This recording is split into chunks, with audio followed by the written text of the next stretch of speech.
بسم اللہ الرحمن الرحیم۔ عزیز دوستو، آج ہم اس مسئلہ پہ بات کریں گے کہ اکثر و بیشتر جب ہم نماز پڑھتے ہیں اور نماز پڑھتے ہوئے بہت سارے دوست ایسے ہیں کہ جو سجدہ کرتے ہوئے بہت بڑی غلطی کرتے ہیں، اور ہمیں معلوم ہونا چاہیے کہ نماز میں جو سجدہ ہوتا ہے یہ فرض ہوتا ہے۔ تو نماز کے اندر جب ہمارا فرض ہی اچھے طریقے کے ساتھ ادا نہیں ہوگا تو جو ہماری بقیہ جو نماز ہوگی وہ بھی ادا نہیں ہوگی۔ تو اس لیے اکثر و بیشتر ہم کیا کرتے ہیں کہ جب ہم سجدہ کرتے ہیں تو کبھی کبھار تو یہ ہوتا ہے کہ ہمارا ماتھا زمین کے اوپر نہیں لگ رہا ہوتا، ہمارا ناک زمین کے اوپر نہیں لگ رہا ہوتا، یا اکثر و بیشتر ہمارے دوست ایسے بھی ہوتے ہیں کہ سجدے میں جاتے ہوئے اپنے پاؤں کو پیچھے سے جو ہے وہ کھڑا رکھتے ہیں، زمین کے اوپر وہ نہیں لگ رہے ہوتے ہیں کہ وہ اپنے سر کو زمین کے اوپر رکھتے ہیں اور فوری طور پر وہ اٹھا لیتے ہیں۔ اس طریقے کے ساتھ جو ہے وہ سجدہ نہیں ہوتا ہے۔ تو سجدہ کرنے کا جو صحیح طریقہ ہے، جو بخاری شریف کے اندر نبی پاک صلی اللہ علیہ وآلہ وسلم کی یہ جو حدیث مبارکہ آتی ہے، یہ تقریباً حدیث نمبر 768 یہ حدیث نمبر ہے۔ اس کی روشنی میں آج ہم دیکھیں گے کہ کیا ہمارا سجدہ جو ہم نماز کے اندر کرتے ہیں وہ ٹھیک ہے یا غلط ہے۔ اور اس حدیث مقدسہ کے جو راوی ہیں وہ حضرت عبداللہ ابن عباس رضی اللہ تعالی عنہ ہیں۔ آپ فرماتے ہیں کہ نبی پاک صلی اللہ علیہ وآلہ وسلم نے فرمایا کہ ہم کو حکم ہوا سجدہ کرنے کا 7 ہڈیوں پر، یعنی 7 ہڈیوں پر ہمیں سجدہ کرنے کا حکم دیا گیا ہے۔ اور یہ بھی حکم ہوا کہ نماز میں بالوں اور کپڑوں کو نہ لپیٹیں۔ تو یہ 2 کام ہم اور بھی کرتے ہیں کہ اب کبھی ہم اپنے کپڑوں کو اوپر کھینچ رہے ہوتے ہیں، کبھی اپنے کپڑوں کو سیدھا کر رہے ہوتے ہیں، کبھی اپنے بالوں کے اندر ہاتھ مار رہے ہوتے ہیں، کبھی داڑھی کو سیدھا کر رہے ہوتے ہیں، کبھی سر کے بالوں کو جو ہے وہ اسی طریقے کے ساتھ ہم خارج کر رہے ہوتے ہیں۔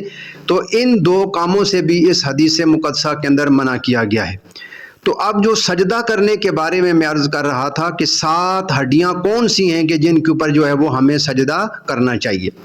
سب سے پہلی بات یہ ہے کہ یہ جو دونوں ہاتھ ہوتے ہیں، دونوں ہاتھ کی جو ہتھیلیاں ہوتی ہیں یہ زمین کے اوپر لگنی چاہیے، اور یہ دونوں ہتھیلیوں کے جو رخ ہوتے ہیں، انگلیوں کے جو رخ ہوتے ہیں، یہ قبلے کی طرف ہونے چاہیے، پہلی بات۔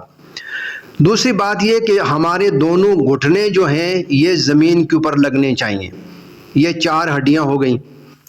2 ہڈیاں یہ کہ جو ہمارے پاؤں ہیں، پاؤں کی جو انگلیاں ہیں، 10 انگلیاں جو پاؤں کی ہیں، ان کا جو رخ ہے وہ قبلے کی طرف ہونا چاہیے۔ یعنی جب ہم اپنے پاؤں کے اوپر زور دیں گے، دبا کر پاؤں کو رکھیں گے تو آٹومیٹکلی جو اس کا جو رخ ہوگا وہ قبلے کی طرف ہوگا۔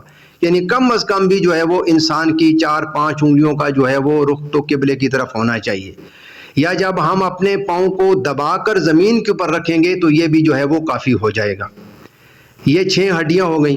اور 7ویں ہڈی کیا ہے؟ یہ جو ہمارا ماتھا ہے، اور اسی کے ساتھ یہ جو ہمارے ناک کی یہ پوری ہڈی ہے، یہ ناک جو ہے وہ ماتھے کے تابع آتا ہے۔ تو جب ہم اپنے ماتھے کو زمین کے اوپر جو ہے وہ دبا کر رکھیں گے تو ہمارا ناک بھی جو ہے وہ زمین کے اوپر لگے گا۔ تو اس طریقے کے ساتھ جب یہ ہماری 7 ہڈیاں زمین کے اوپر لگیں گی تو اس طریقے کے ساتھ جو ہے وہ ہمارا ایک فرض پورا ہوگا، ہمارا سجدہ جو ہے وہ کامل ہو جائے گا۔ اب اگر ہم اپنے ماتھے کو زمین کے اوپر صحیح نہیں لگاتے ہیں، اپنے ہاتھوں کو جو ہے وہ زمین کے اوپر نہیں لگاتے ہیں، اپنے گھٹنوں کو جو ہے وہ صحیح طور پر ہم زمین کے اوپر نہیں لگاتے ہیں، یا ہمارے پاؤں کی انگلیاں زمین کے اوپر صحیح طور پر جو ہے وہ جمی ہوئی نہیں آتی ہیں، تو اس طریقے کے ساتھ جو ہے وہ ہمارا سجدہ صحیح سجدہ نہیں ہوگا، اور اس حدیث مقدسہ کے جو ہے وہ خلاف و سجدہ ہوگا۔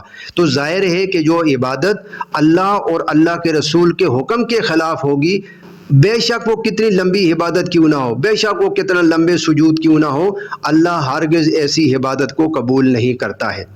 تو لہٰذا اس حدیث مقدسہ کو سامنے رکھتے ہوئے ہمیں اپنی نماز اور بالخصوص اپنے سجود کے اوپر جو ہے وہ ہمیں توجہ دینی ہوگی، کہ کیا واقعہ یہ میرا سجدہ ٹھیک ہو رہا ہے، کیا واقعہ میں 7 ہڈیوں کے اوپر اپنے سجدے کو ادا کر رہا ہوں؟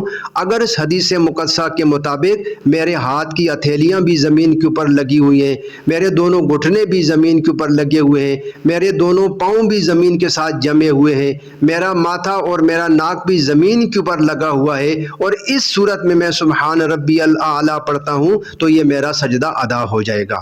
بصورت دیگر ہمارا سجدہ ادا نہیں ہوگا۔ تو ظاہر ہے کہ جب نماز کے اندر فرض ہی ہم ادا صحیح طریقے کے ساتھ نہیں کریں گے تو جو بقیہ جو ہماری نماز ہوگی وہ بھی نماز صحیح کامل نہیں ہوگی۔ تو دعائے رب قدوس ہے کہ ہم سب کو اللہ پاک اس حدیث مقدسہ پر عمل کرنے کی توفیق عطا فرمائے۔ تو تمام دوستوں سے گزارش ہے کہ آپ ہمارے اس چینل کو سبسکرائب کر لیا کریں اور بیل آئیکن کو بھی دبا لیا کریں تاکہ جتنی بھی آنے والی ویڈیو ہیں وہ آپ تک پہنچ سکیں۔